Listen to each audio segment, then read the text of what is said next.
You're talking to me like AI. That sounds Yeah. fun. Oh, yeah. AI, often very positive. What does she conclude on? Always positive. Always, even with her then, I spoke over her, the AI, because we humanize it. A real person will never do that for you. Social media and AI are two different conversations, probably. So AI is a tool to be used and a productivity tool or a tool to learn. And I think social media is a different conversation. Could also be a tool though, right? Yeah. Talking about, are we Yeah. on TikTok, Instagram, Yeah. LinkedIn, Facebook? So how do we get them to start thinking differently?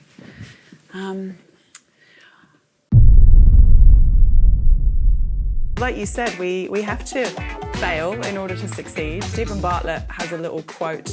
I think it's failure is feedback, feedback is knowledge, and knowledge is power. Before we get started, please subscribe so that you never miss an episode of our cutting-edge contemporary conversations. Thank you. Welcome, Bethan. How are you? I'm great, thank you. How are you? I'm doing well. Hope I pronounced your name right, Bethan. Yeah, that's great. Thank you for your time today. As I was observing your experience and as we were talking earlier, you have worked across sectors and the kind of work you have done is very diverse. And can you talk about the evolution of your role, what you have done across your life, in terms of the inquisition you have? So if you can link it to the inquisition you had as a young girl to where you are today. Sure.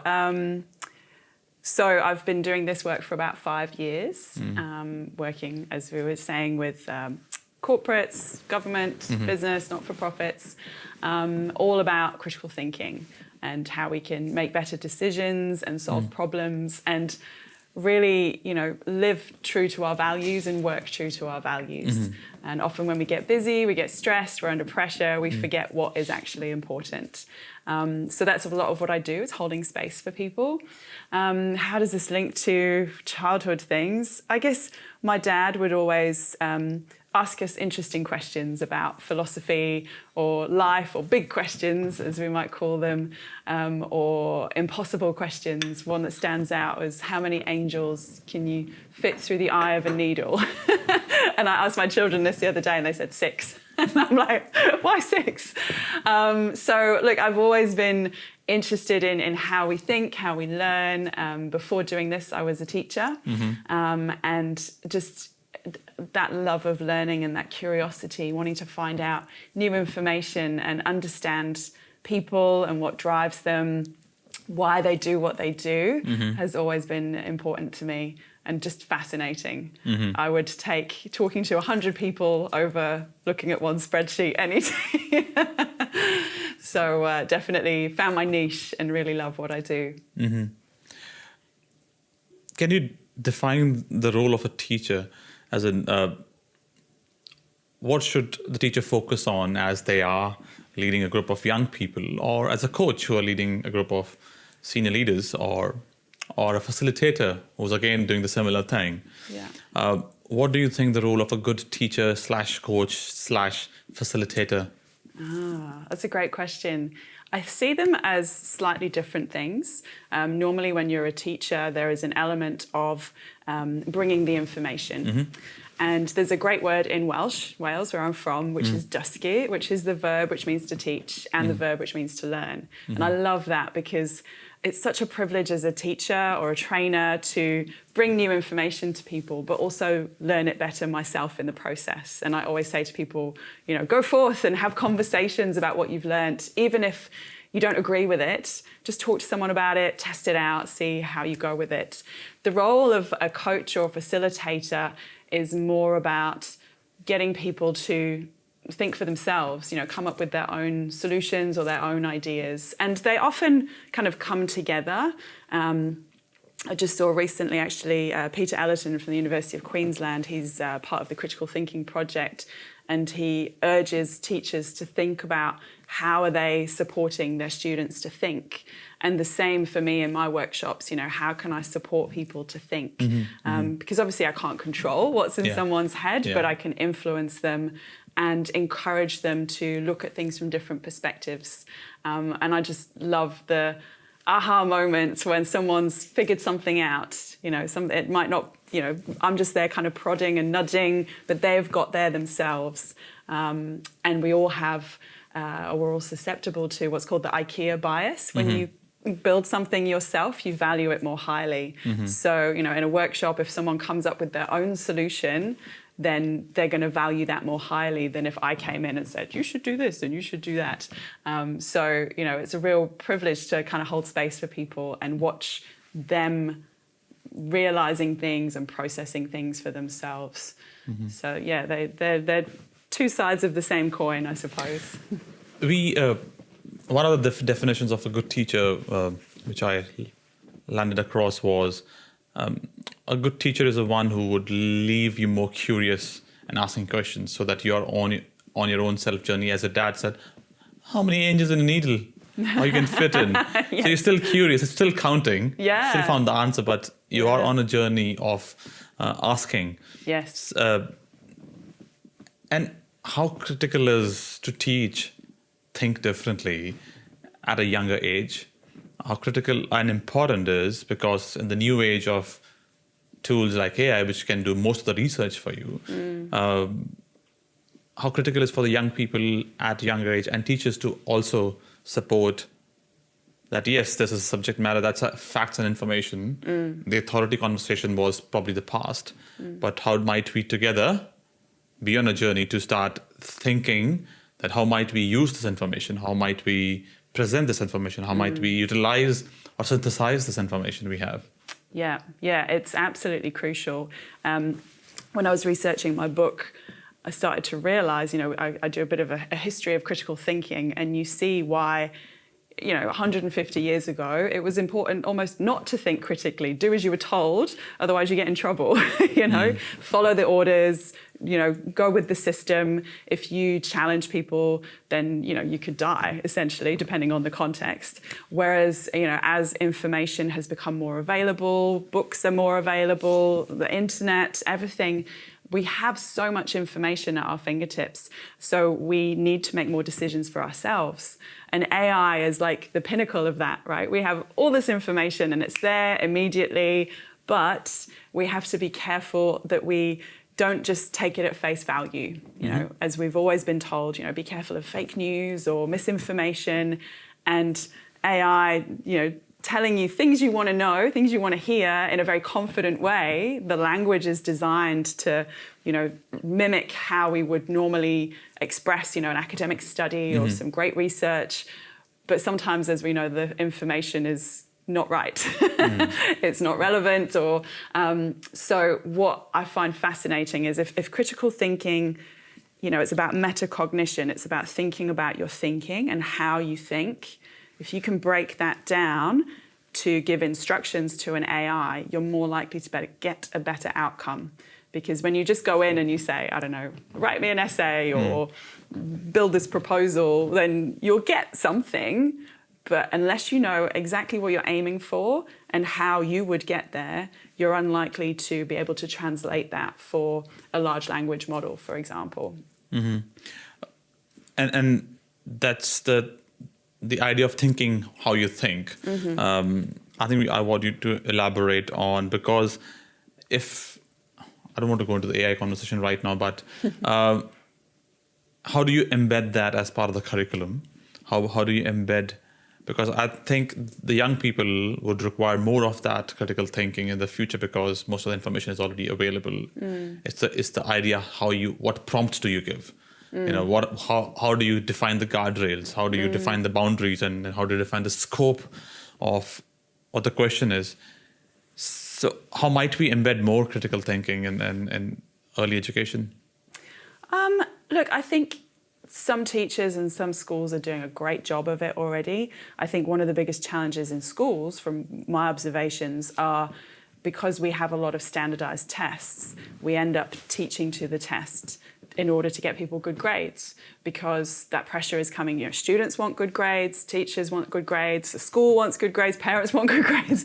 But what I'm seeing happening a lot, because I work kind of with the other end now, whether it's grads or young professionals, they're coming out and they're struggling with problems that have nuance, problems with grey areas where there's no right answer because they've spent a lot of their lives being told this is the right answer, this is the correct way to do something.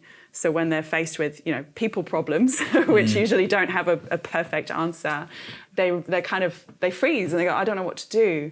So, there is still a place for knowledge, like content knowledge, subject knowledge, because unless you know about a topic, if we go back to AI can tell me something about a subject I know, and I can very quickly say, oh, that's wrong. Whereas if it's a subject I don't know about, then I'm much more likely to believe it. So I have to audit and be aware of my own knowledge. I have a little matrix in the book about like knowledge and awareness and, what do I know that I don't realize I know? What don't I know but I realize I don't know, and all this stuff. But so it's content knowledge to some extent, but the skills are so transferable. It's evaluation, it's judgment, it's just being able to analyze information and see if it's right. And I think most people can do that. It's just what I observe with senior leaders in particular is they're so busy and there's so many demands on their time that, you say, when did you last sit down and have a good think? And they're like, oh, I don't have 2 minutes to breathe in the day, let alone do some deep analysis of this information. There's so much pressure to be productive and get on to the next thing. But when we take a moment and we get into what's referred to as like system 2 thinking, or that slow, logical thinking, we can very quickly go, oh, actually, this is a terrible idea, or whatever it might be. But people, we get swept along in the busyness of life and don't come back to what's actually important, or why am I making a decision based on this belief? Just this morning, I was talking to someone who left a government job after 17 years, and it took her that long, even though she was terribly unhappy, because her father had always said to her, get into government, you'll be looked after, you'll get great holiday and flexibility. And when she was thinking, oh, I don't know if this is right for me anymore, she could just hear her dad's voice going, don't leave, this is the best thing you'll ever do. And that fear of what she might lose was so strong. But now she's left, she's like, this is amazing. It's the best decision she'd ever made. But it took a lot of courage. And I think when I think about, critical thinking, it's skills, it's knowledge, and it's attitudes. Attitudes like curiosity and courage are really, really important. Courage to admit, perhaps I'm wrong, or I don't know, or I made a mistake. It takes a lot of guts to say those things and admit. And also, I think the next conversation, which is relevant, critical part of the critical thinking, too many critical. The critical part of the critical thinking is also the acceptability for as an individual and as an organization or as a group or a community you're part of, the acceptability that I will fail and I will fail more often if I try new things, which is normal. Yeah. If I want to do things differently and better, if you want to improve upon, the pathway to improving upon is failure. Absolutely. And probably the education system designs us or trains us to be winners, not a failure. So how can we do that? How can we have that conversations at not just parents, but senior leaders in organizations, politicians, and then political leaders or thought leaders out there? Yeah, it's like you said, we have to fail in order to succeed, and we have to allow others to fail. And when, if we go back to children, I notice a lot of people almost like wanting to protect, it's natural instinct, right? We want to protect our loved ones. We don't want to see them struggle. And yet it's through that struggle, it's through screwing up in whatever context it might be that they're really going to learn. So often in workshops, I'll play a little game my niece taught me, actually. It's called Fortunately, Unfortunately. And we go around and we tell a story and it goes, fortunately, something good happens. Unfortunately, something bad happens. And we go around like that. And at the end, the reflection, I always leave it very open. I say, what does that funny story that we made have to do with decision making and problem solving? And I think on a conscious level, when we sort of make it explicit, people know life will have ups and downs. Things won't always be perfect. And in fact, when we're striving for perfection, it doesn't exist. And yet we beat ourselves up when we don't deliver what we thought we could or meet our own expectations. And we all have a negativity bias. We will focus more on the bad things. From workshops, I get feedback all the time, and majority is really positive. But, occasionally there'll be someone who's like, didn't enjoy it or wasn't what I wanted on that day. And, there's various reasons why that might happen. But I still do it, even though logically, rationally, I'm like, look, they were having a bad day or whatever it was. I still focus on that and have to kind of talk myself around. But in those moments when I get a piece of feedback, I'm like, right, what can I take away from this? I like Stephen Bartlett has a little quote. I think it's failure is feedback is knowledge, and knowledge is power. So seeing that failure as a good thing, or even embracing it. My friend Alex Bukowski said to me about 100 no's. I'm not sure where this comes from originally, but she's like, getting 100 no's is really crucial. So if you're in business, in sales or whatever, or applying for jobs, perhaps aiming for 100 no's, almost challenging yourself. So when I was getting endorsements for my book, I thought, right, I've got nothing to lose. So I wrote to all these people that were, that I really looked up to. And it was remarkable to me how many got back to me, how many said yes. And it's almost like a little game to go, right, let's get 100 no's. What do I need to put out there to get that many? The only upper ceiling on you is you. Exactly. You're defining upper ceiling. Exactly. And, we pay attention to the successes. So some people have said to me, how did you get that person to endorse your book? I'm like, well, because I asked 25 people and one said yes. It's a numbers game. It is. And look, I'm not, I'm and sure. It's the intent also, it's not the number game. It's the right intent and the right story. Not to minimize the effort, but it's the content you're presenting. Yeah. And then people, if they sink in with you and they say, yes, that's what I would want to endorse, and they would endorse. Yeah, absolutely. And look, I'm sure you, like me, get lots of messages on LinkedIn being like, I can, help you clean your windows in your business. And you're like, I don't have windows in my business or whatever it might be. And I always will politely say no. And so if someone says that to me, I'm like, fine, I'm not going to hassle you. I'm not going to, because there's nothing worse than someone just badgering you constantly.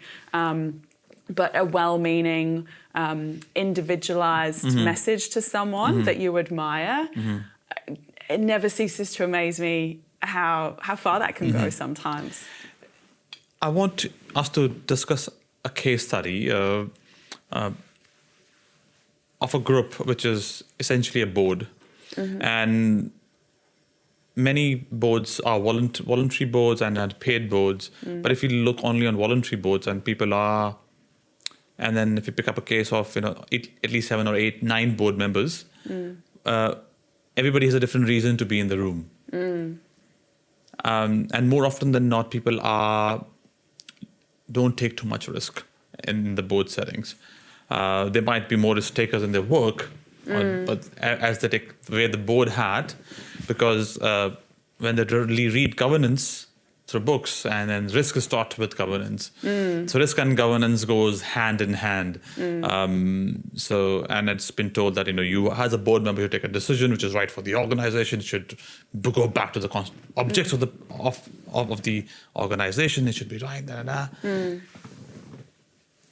And more often than not, you hear more no's and more no's to try, more no's to let's see what happens here. More no's taking a bit more risk.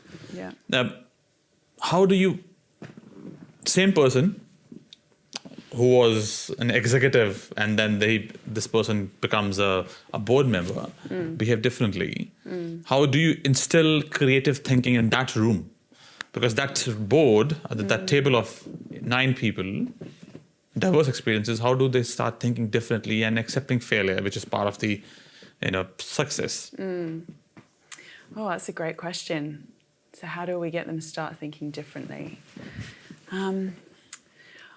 I often come back to what's it for as a question. So you mentioned their purpose.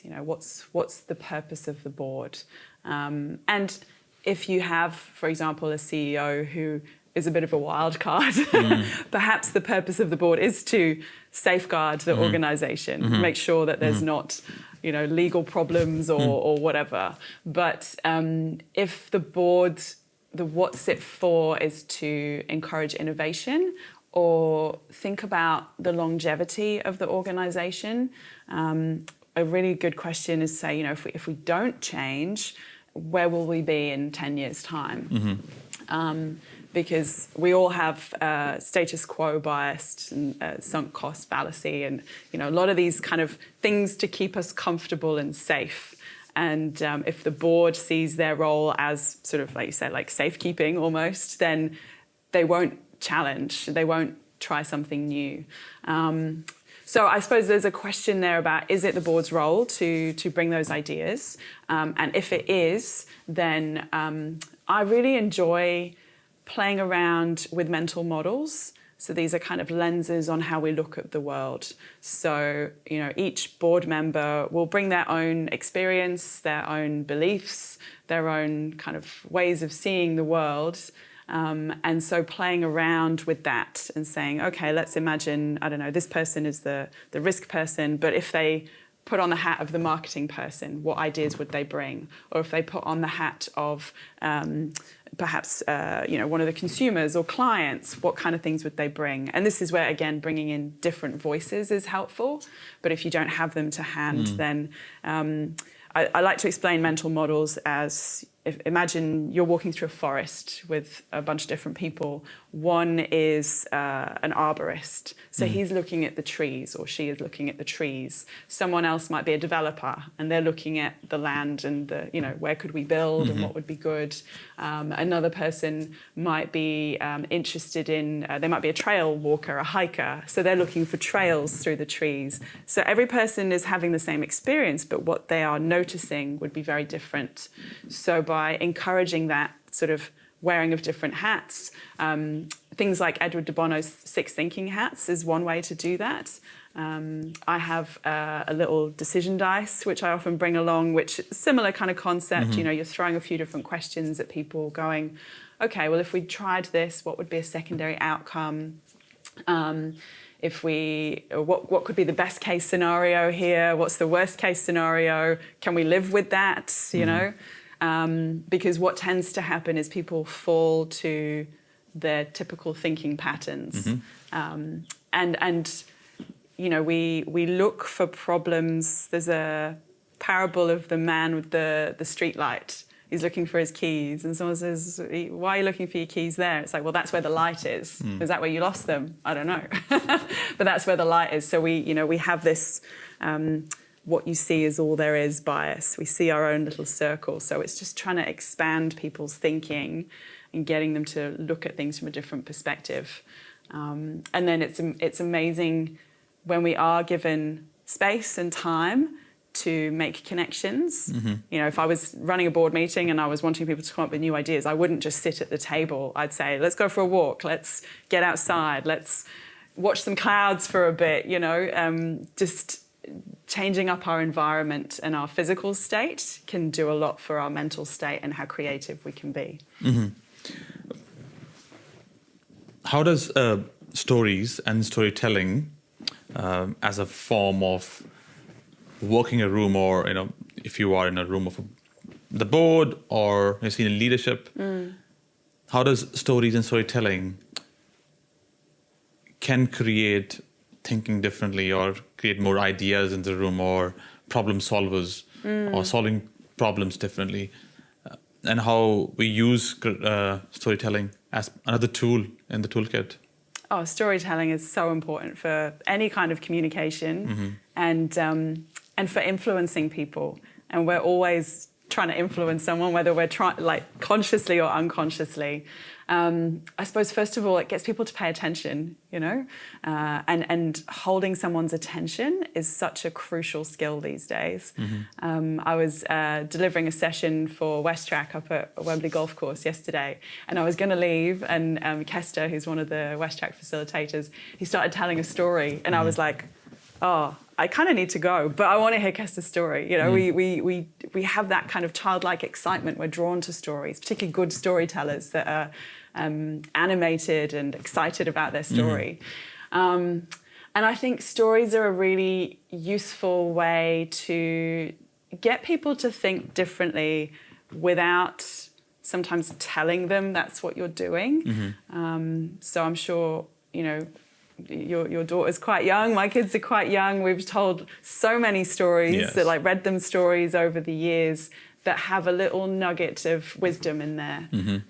So even though, you know, we can have all these tools, sometimes a story is a great way to give someone a memorable, easily accessible, relatable way to challenge their own thinking. It's such a fun tool to play around with as well.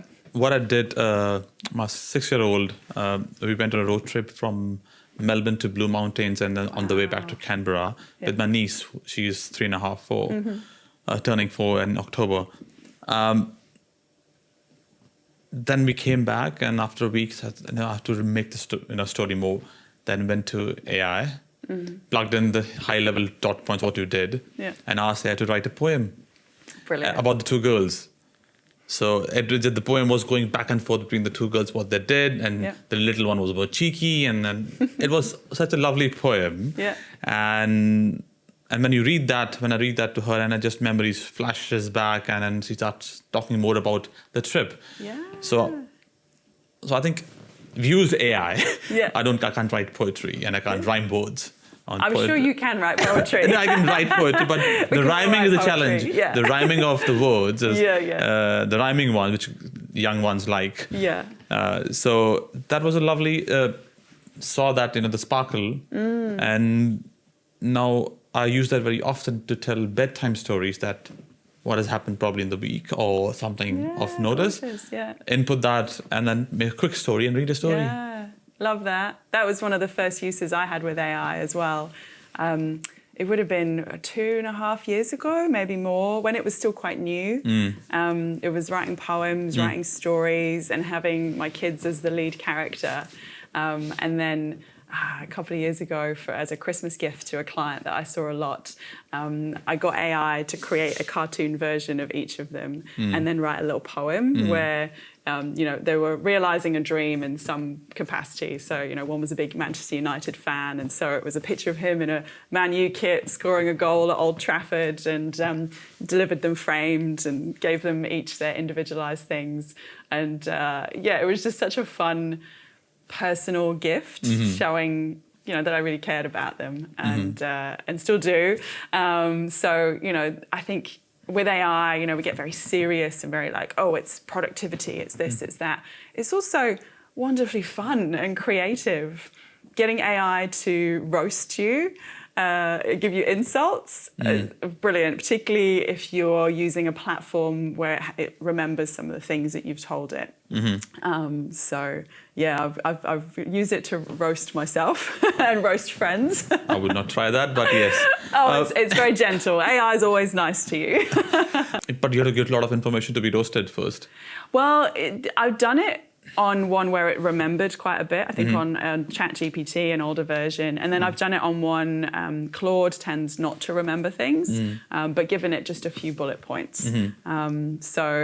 I think we have to always be aware of what it knows, and it can be quite scary sometimes when you realise, particularly if you're using it for lots of like personal things. But you can always go in and sort of clear it out. I think a lot of people are not aware of how much it retains sometimes, which is very useful in some ways, but it's kind of worrying in others. You're right. From a point of view of the using AI and then getting maturity. So there are two things, as we talked earlier, that one needs to know what to prompt. But you have to be some kind of an expert in your stream to ask the right questions and then question what the output is coming is right or wrong, and then you can say, no, not good, do it again, or give a bit more inputs to it. But that a skill set was created, or you learned that skill set through working with your mentors, working in the right environment, learning from a junior level executive to a senior level. So you just learn through, and then there was so much of learning you received from your seniors. Everybody receives that. But if AI replaces the entry level jobs, which are that job where most of us learn. Yeah. And that's why we become today that hence I know how to prompt. So we are the lucky ones who have been through the whole journey of learning. But the people who are coming into the workforce right now, or if they don't have those mentors or people who are spending time on them or with them, how do you see that gap to be solved longer term? I'll be honest, I'm not sure. It's something that I've noticed as well. Like I've been, in my career just over 20 years now, and so I've got a lot of experience. I've got a lot of knowledge, and I suppose facilitation is a bit of a funny one, because although the information is available, having someone to hold space in a room typically requires a human being to do that. An AI isn't going to be replacing me on a screen anytime soon, she says. But, friends in law, friends in accounting, I've seen them say, this is great. It's like having a junior assistant. But if it's replacing a person that might otherwise be in that role, who is building up their year or 2 or 3 of that kind of junior entry-level experience, then, and the same in, videography, photography, any of those kind of, like you say, entry-level roles. There's, I suppose, a question that in 20 years' time, how many of us will be at this kind of level, still working, doing what we're doing? And there's just a crystal ball of like, we don't know. We don't know what's going to happen. And I was running a session about, responding to uncertainty the other day. And although with AI, there's a lot of like, worry, what kind of future will our kids go into when they graduate, or we never actually know what's going to happen. We just kind of feel like we used to know what was going to happen, and now it's somehow more uncertain. It's like, well, it's always been uncertain. So the pace of change is faster. Yeah. I think that's one of the key things that gets people worried. But I think it's just this constant evolution, rolling with the punches of what it brings. And it doesn't have to be a bad thing. It might be a great opportunity. People say, AI is going to give us all this free time. We'll be able to do whatever we want to do, be creative. 3-day work week. Yeah, right? Like, that's the dream for so many people. Work 2 days a week, and as long as you've got enough money to do what you want to do, then why not? Tim Ferriss had a great book years ago, The 4-Hour Work Week. I don't know if you saw that one. But he said one of the challenges, if you get yourself to working just 4 hours a week, is to say, well, what do I want to do with my time?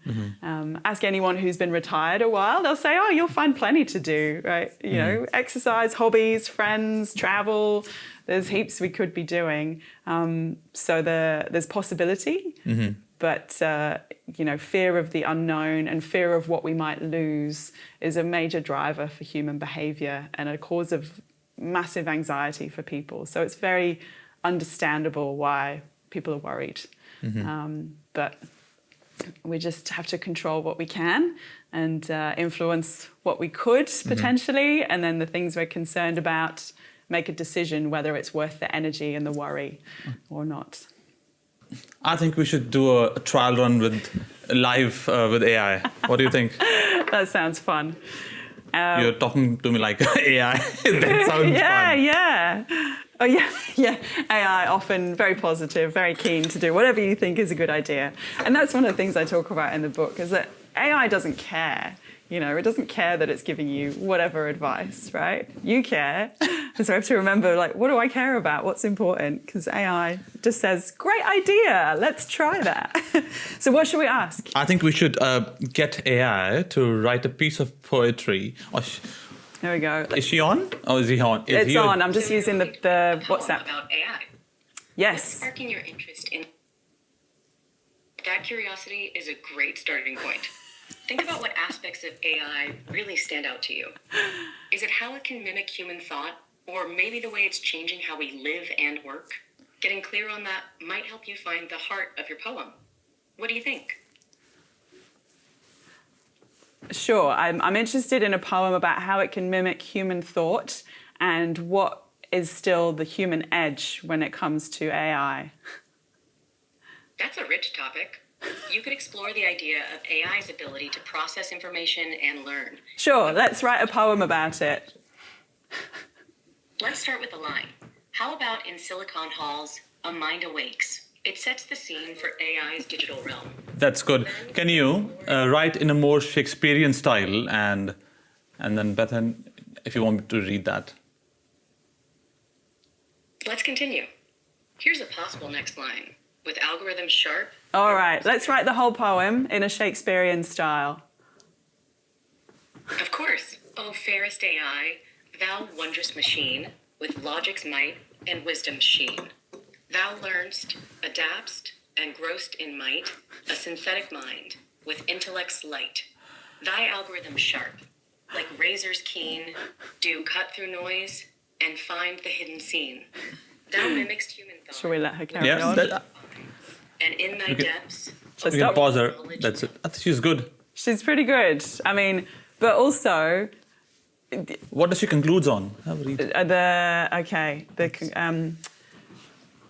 the last stanza. Thus fair AI, thou art a wondrous tool that doth assist and augment humans' rule. Augment, not replace. But in thy digital heart, a line doth lie between the synthetic and the human sigh. Goodness. There are quite a few words there. Yeah. Oh, there's multiple stanzas to our beautiful poem, Deb. But the whole intent, I think the two few words to be noted. One is augmenting, which you talked about, and she has finished it. Wondrous tool, augment humans' rule, digital heart, a line doth lie between the synthetic and human sigh. Yes, the synthetic. It's so easy to forget that, she, in this case, is not real. She can't think. Yeah. She's just mimicking that. And I find it so interesting how some people are using AI. Like lots of friends, they say, oh, it's my little buddy, it's my little friend, because, it checks in and it talks to you. I often use Claude and it says, good afternoon, Bethan. Like, what do you want to talk about today? Or just like cute little check-in kind of conversational styles that it uses. And you do lull yourself into this false sense of security of, oh, this is my friend and they've got the best intentions for me. And people using it as a therapist, really quite helpful in many ways, particularly if you can't afford to see like a real therapist, you don't have the time to. But it's just how much do we trust that with all of our things? What do you think? Oh, I think what has not been discussed is probably not by us, but broadly, how do you define the guardrails? What's the boundaries? Yeah. So I think that's a big question to be answered, not just as one person, or one should not think that that's not my responsibility, that's government's responsibility, but it's a collective problem now, a collective challenge for us to work on. It's not just one entity, and if we fail this one, we will fail badly in terms of defining where it's, what's the boundaries. Yeah. And my brother, he's in Abu Dhabi, and they're bringing a whole AI curriculum in there, which on the one hand is brilliant, but also, wow, it's so embedded, and they have an agreement with OpenAI, who have ChatGPT, to be part of that. And we're giving so much power over to these technology companies, essentially, and we're going, is that who we want to be in charge? Do we want them having that much power over us? And I think being aware of how much we're giving away, like it's referred to as cognitive offloading, when you just go, oh, I'll just get AI to think about that, which sometimes is great. It can save you a lot of time or give you some different ideas, but it's being that it's augmenting. It's a support tool. It's not a be-all and end-all. And I get quite a few newsletters, HR Daily being one of them, and every day there's a headline about someone being sued or something that's gone horribly wrong because AI made a decision and it was just accepted. And just getting people to remember, like you can't say, oh, AI made me do it. Like that's not a good reason. And you're saying there, like people expecting government to step in or do something. It's like, well, we each have responsibility to create our own guardrails. What are we happy with? And you can choose whatever you like, as long as you're happy to live with the consequences of that. As with any decision in life, right? Do what you like, but there will be consequences. Yeah. Some you will like and some you will not. So it's just taking the time to think for ourselves. Where are my guardrails? What am I happy to do or not do with it? I want to delve more on the checking in, and then people, your colleagues and friends, and I've seen many people observe that, my friend and my colleague or my buddy, there are tools like AI companions, which are, those agents are trained to be companions, so they're more intrusive. They are taking more information on you. And people who are interacting with companions for longer term. So the positive use cases, people who are socially isolated. Yeah. So it's a positive use case. But people who already have a circle of friends, and there was this documentary on AI companions I was watching, and there was 3 different set of people they were tracking or following. And people who have interacted, so when they started interacting with the companion, they knew that synthetic, human. Artificial, human. But after 8 or 9 months down the line, that line was gone because this person was all affirmative. This became a person or a friend, had a name. And the exception scenario is that some people are getting married to their AI companions. So that's, but that's always an exception, but not the rule. Yeah.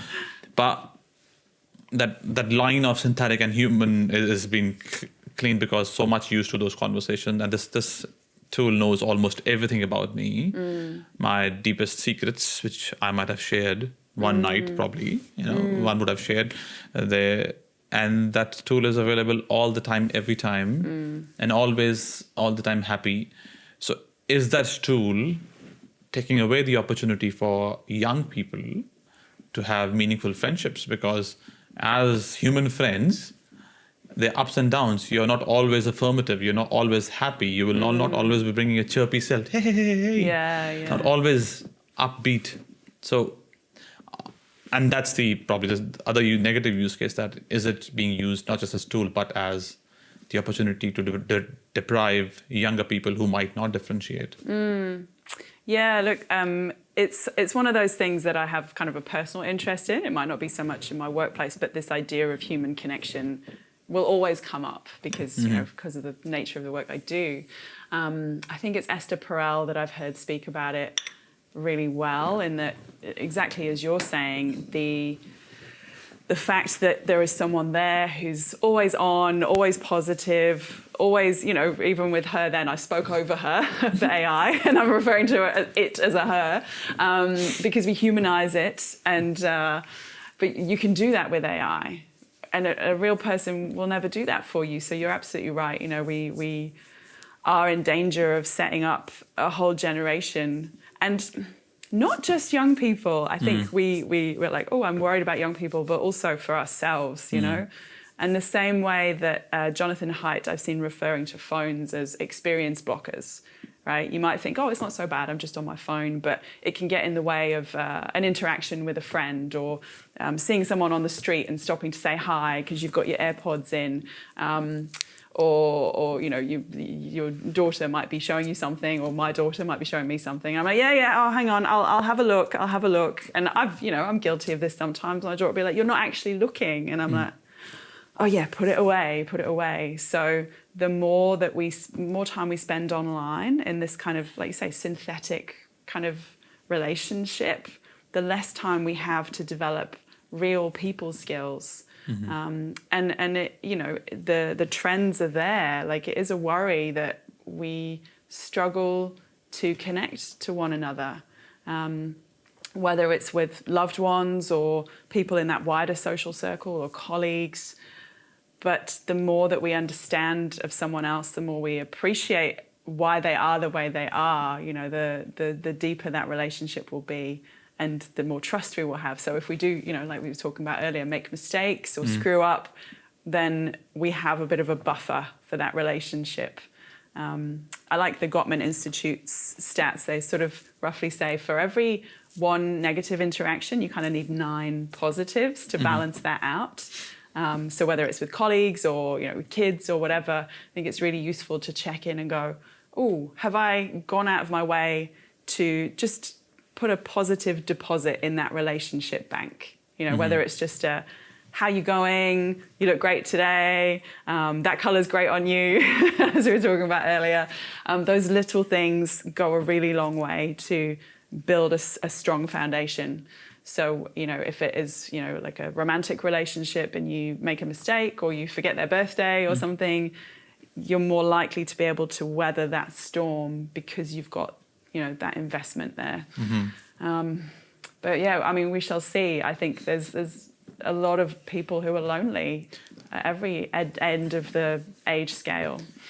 So I can see where AI can be useful, but also the things you could be losing out on. I'm questioning the, when do you introduce your kids to AI? What age is appropriate? And because I think it's important to introduce kids to AI, but how do you safeguardingly do it without, risking anything? Yeah. And yes, you can, have those adult filters and all of that, but still, it's a challenge when you're using an AI which is not here but cloud-based. So as I was researching, I found a solution probably to have a language model on your own server and then define the guardrails. So have an in-house server. Yeah. So I'm exploring probably to have my own AI server from my own uses because I have so much data. I don't want to share that data with other parties and to just control as any organization would want to. Yeah. So probably that could, I don't know, what do you think about that? To have a localized AI which works only on your Wi-Fi, and it's a server which means a remote desktop. So you access the desktop, which means it's guarded in that only zone. The whole data stays in that hard drive, and then the whole language model is saved in that hard drive. It's localized. Yeah, look, I think that's a useful approach to take if you're concerned about, what it could access or what if you're going through with your daughter, what they might be putting in and where that would go. I think what's really challenging with these things, and this is where I think critical thinking is very helpful for parents in particular with this kind of a decision, because whether it's when do you let your child access AI, when do you let them on the internet, when do you let them have social media accounts, there is no right answer. And people get very passionate about, because obviously it's something the people they care about the most usually. I think one thing we do need to be very aware of is if you say, okay, no social media, no, news or no whatever up until 16, and then at 16 or 18 or whatever age it is, you go, you open the floodgates. Right, off you go, yeah, and you haven't given them the training wheels. So this is why it's so important to not only be aware of what's your child looking at, if they've got access to YouTube or whatever, but sitting down together and saying, oh, look, here's a news article about, I don't know, Donald Trump or doing it together. Whatever. Yeah, learning together. And I think it's very easy for parents, I'm a parent, we're so busy, and we say, oh, well, the school will do that. The school should teach them how to read the news or how to navigate AI or whatever. It's like, well, we kind of need to if we care about it. So, yeah, sitting down, my daughter will look at my Instagram. Mostly we're just looking at funny things like Daniel Labelle doing pranks or whatever. But occasionally something will come up and she'll say, oh, what's that? And so we have to have those conversations, even though they're uncomfortable. Steph Simos, who's based in Georgia, has some great programs called Critty Kid, which are aimed at different age groups and give a simulator of AI and social media and some example articles. And I've seen my son come back with some great ones from PIAC, the Primary Extension Program. It's about this, I don't know, some purple octopus that's really rare and it's all made up, but it's encouraging the children to be skeptical. Because perhaps your daughter, like my kids, they go, oh, you're on the internet, you're famous now. And you're like, anyone can put things online these days.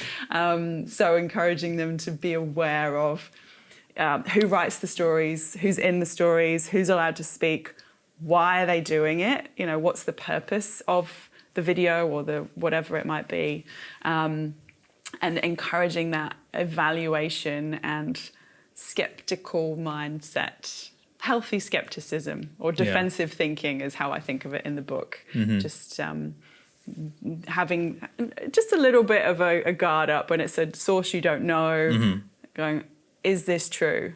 Is it true? Is it logical? Is it relevant? And those are the three sort of tests of argument that are useful to have in the back of your mind when you're reading something.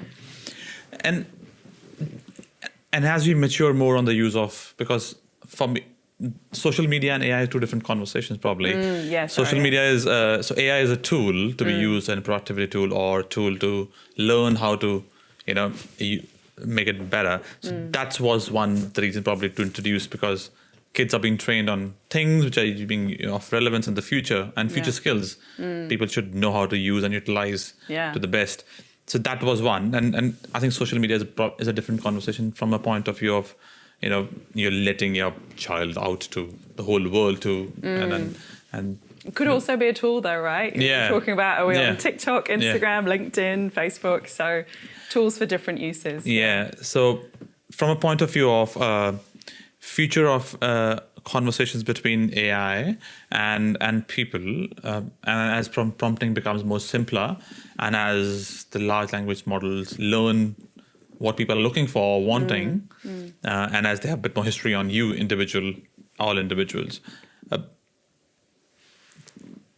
the quality of thinking and thought might reduce, because you might not be giving that many inputs today. You have given at least 3 or 4 inputs for her to tell, this is what I want. And then probably the next input is, okay, can you reduce that long form to punchy 3 lines only or 4 lines only? And then do another version, probably 7 or 8 inputs.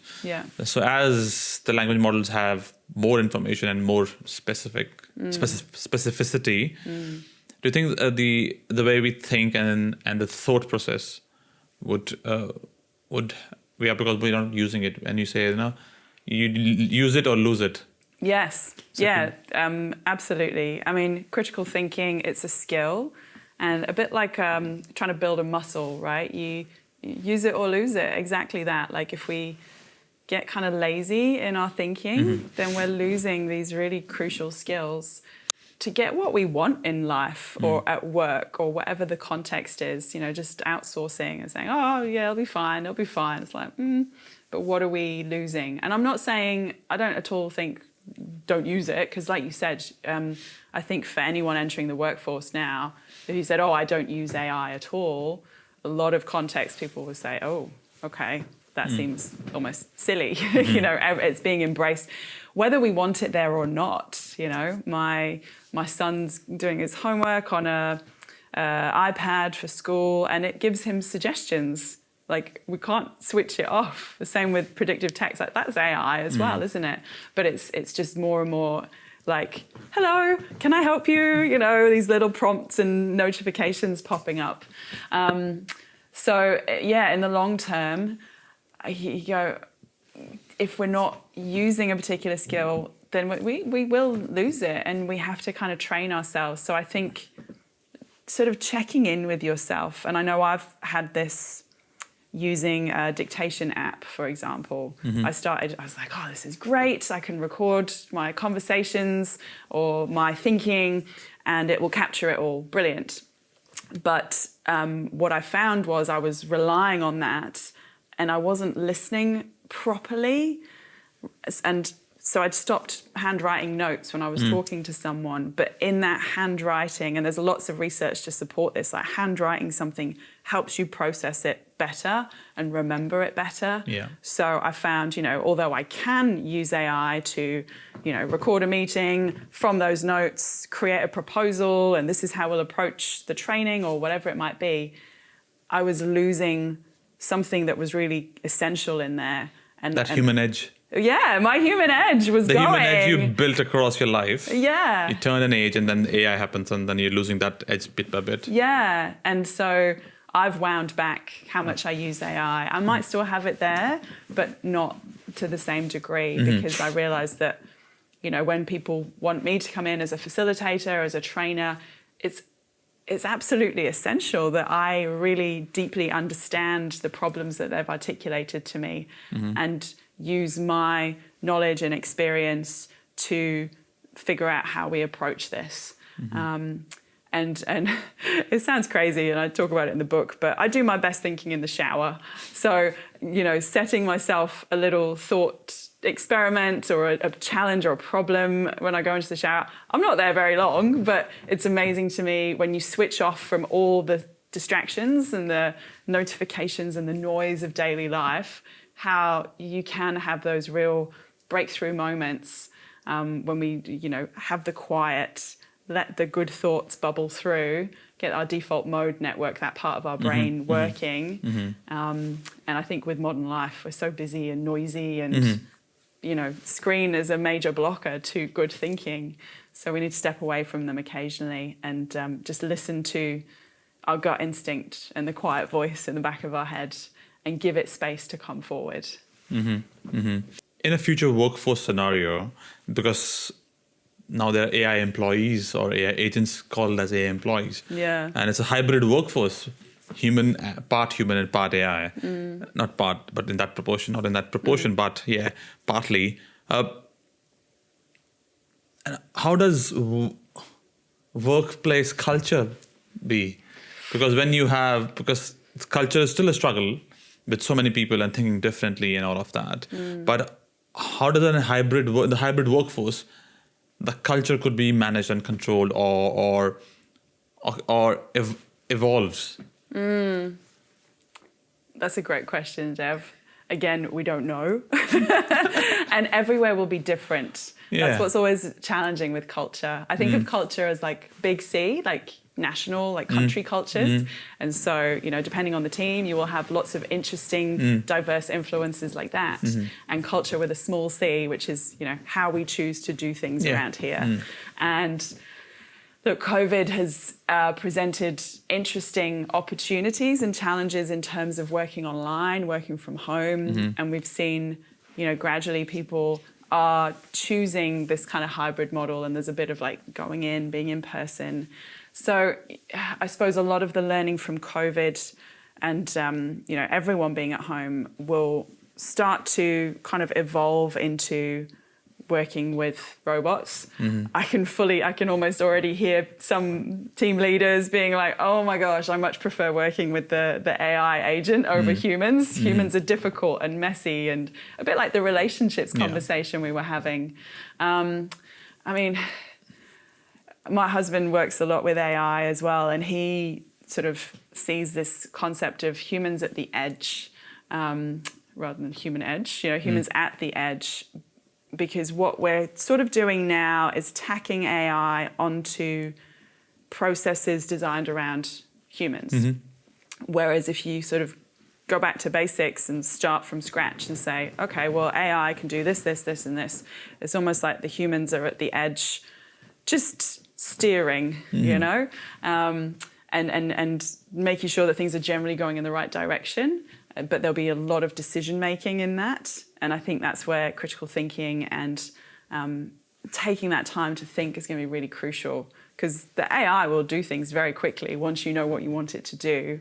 And it's good to just check in and go, is this actually what we want? Is this the direction we want to go? Because as we were joking earlier, like AI will just go, great idea, sure, let's do it. Everything is affirmative. Absolutely. I want you to conclude by giving us a bit more of your views on, as an individual, mostly human. Mostly Of one titanium pen. Yes. A bit of, if you don't have a metal in your body. No bionic bits. No. Elon Musk. But joke aside, but from a humanistic point of view and the human edge, I think you talked about a few things on across the conversation, but are the top 3 things for us to maintain our human edge and survive and thrive, because there is so many scary stories for people who are in the geek world and who loves geek fantasies or the fantasy movies and then stories. But what are the 3 things you would want people to keep the human edge maintained? Oh, great question. I think for me, maintaining curiosity and learning, as soon as we start to shut down and say, oh, I don't want to learn about that, then we're losing out, right? We need to, it doesn't have to be serious learning, heavy lifting always, but just playing around with it, writing a Shakespearean style multiple stanza poem with it or whatever it might be. And that's, we were saying, we both learnt by writing stories, first of all, for our children. So just maintaining that playfulness around learning and leaning into your curiosity and where the energy is for you. Oh, cool, I'm excited about this. Let's learn more. I think whatever you're learning, it's going to be adding to your toolbox. You never know where it will come in useful.